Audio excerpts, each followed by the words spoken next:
Non-Verbal Gaslighting and how you can turn the tables. Welcome to today's topic, ladies and gentlemen. I'm Coach Tobias Forst, founder of Achilles Coaching, decade-long recipient of narcissistic abuse, and I've saved myself from it. And I will support you on your journey to your personal freedom. So gaslighting, the attempt of another person towards you to instill doubt in your perception of reality, is in most cases of verbal nature, but it doesn't always have to be and be limited to said verbal nature. Gaslighting can also take on the form and shape of non-verbal interactions. We will go through certain examples today. If you find more or have experienced more, feel free to list them in the comments below. Then we will go through the intent behind, the concrete intent of non-verbal gaslighting. Moreover, how you can turn the tables. Then we will deal with possible reactions of the toxic person to you and how you can react to their reaction. And last but not least, in case you have any doubts as to your strategies that I will unfold in this video, your possible strategies. And then we're done. That's it about non-verbal gaslighting. So let's get right into it. What are certain examples how a toxic person tries to non-verbally gaslight you? Imagine the following setting. You're sitting at a table surrounded by a few people. One of them is a narcissist. And you are talking to that small crowd, to that small flock of people. And everyone's paying attention to what you're saying, holding eye contact, asking constructive questions, are eager to know more about what you're about to tell and elaborate on. But the narcissist finds it very boring because it is not about him, it is not about her. Because you chose to elaborate about anything other than singing a hymn of praise to his or her majesty. And they must make it very clear that they are displeased with your behavior. So what can this look like?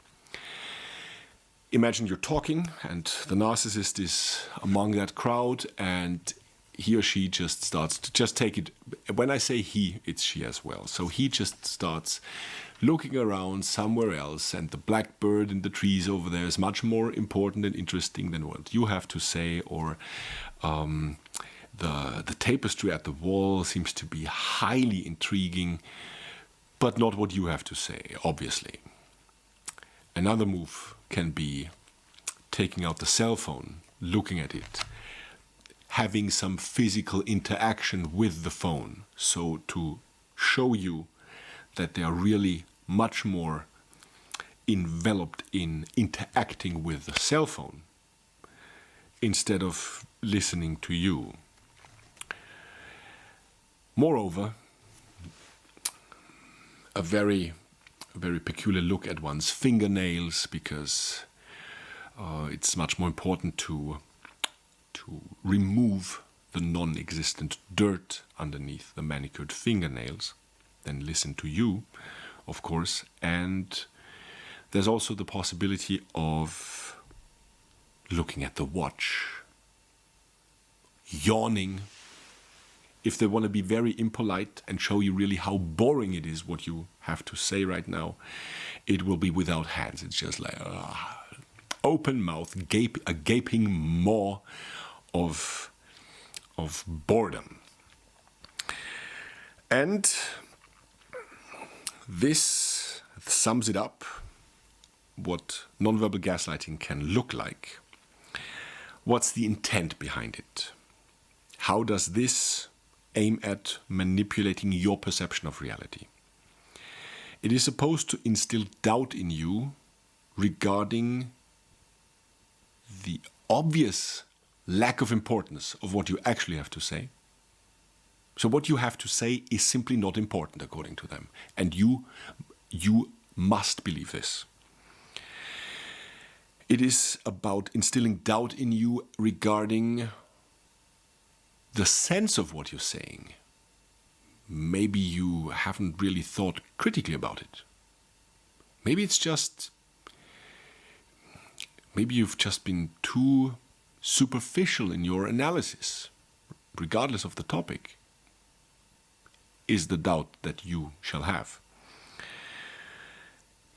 Even deeper goes the intent to have you doubt your self-worth, especially if their behavior is on repeat, looking around anywhere else but you, the fingernails, the watch, the cell phone, the yawning, and it happens every time that you speak. Maybe it's you, maybe it's your entire character that's really boring, is the doubt that they try to instill. In the long run, a repetition of such toxic behavior toward you aims at one thing. It aims at you becoming increasingly more silent. That you should talk less and less until you don't speak at all unless it's filled with praise for him or for her. Because your only role is supposed to be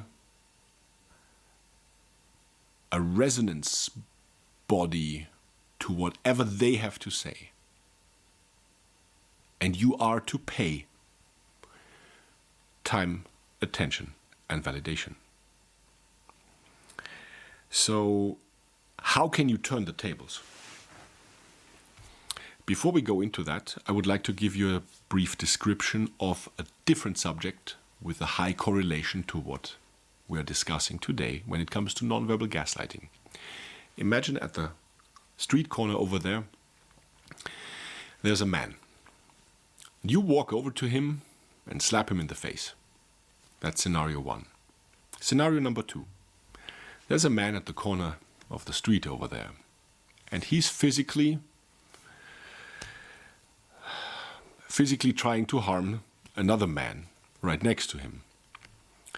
And you step over there and physically act against the aggressor. The common denominator of scenario 1 and scenario 2 is your physical action against this person. Scenario number 1 will bring legal troubles for you because you proactively, physically interacted with that man. Scenario number 2, you physically interacted with somebody reactively in order to protect somebody else and or yourself. But the common denominator is you becoming physical towards somebody. With that in mind and the differentiation between proactivity and reactivity, let's dive back into non-verbal gaslighting.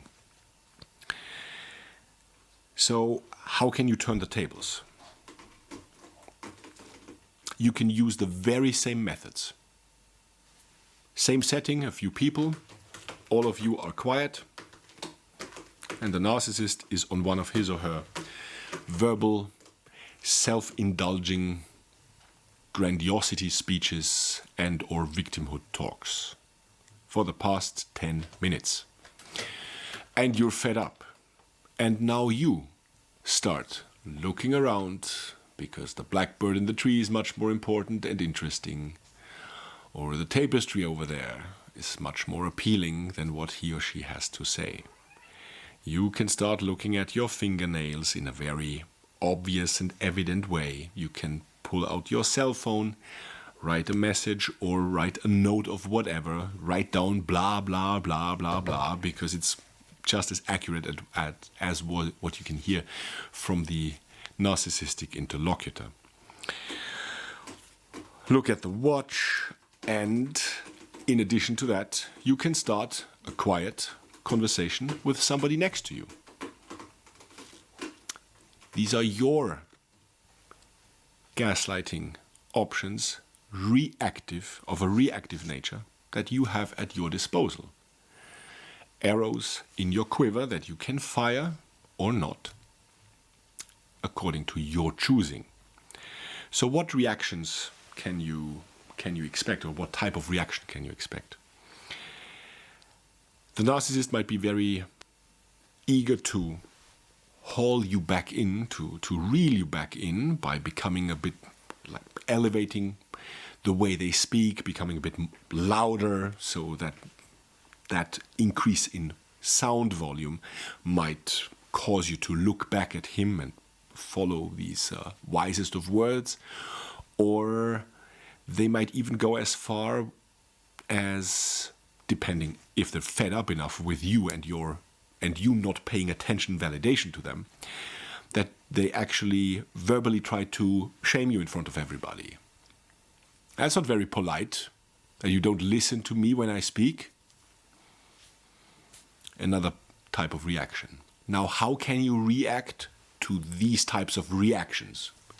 The first one you just ignore when he or she becomes louder or gets louder. The second one, now you're basically in the target zone. How do you react to that? I've heard all of your stories many times. I already know where you're going. Would be one of them. Especially when the narcissist is on story repeat mode and repeating parts of the story while he's actually speaking that very moment. You can find a video up there when I talk about the narcissistic parrot in a metaphorical sense, the Psittacus socialis, when it comes to auto-repetition in order to get validation and attention and repeating the high points of a story many times over. Or you answer in a more direct way, in the following sense. Well, it's really tedious. You realize that yourself, don't you? Or you can just look at them without answering and turning back, smiling, continuing the talk, the quiet talk you had with the person next to you. Or you can just get up and leave. Maybe drop a little smirk there or a wink. Or you can answer by, I hear what you're saying. This is a very narcissistic response. That narcissists use this very often. I hear what you're saying. You can use this as well, just as well. Because it says everything and nothing at the same time. You're acknowledging that you're basically not acknowledging anything. Or if it's during a point of greeting and you're being bombarded right out of the blue with some shaming attempt, just walk by them. Nice to see you. Keep walking. What you're doing with these extrinsically motivated people, because their self-worth depends on extrinsic, outside of themselves, located outside of themselves, appreciation, recognition, attention, validation for the constructed false self, if you just ignore that. They are dependent on said validation, extrinsically motivated. You as a normal human being, of course you enjoy extrinsic recognition, but you can also freely, intrinsically generate validation for yourself. You are capable of that. They are not. So now when we come to more or less of the conclusion of this video, you might have certain doubts. Some of you might now ask me, but Tobias, what you're recommending here, this is toxic. And my answer to this is yes, it is. It's reactive gaslighting. Of course it's toxic.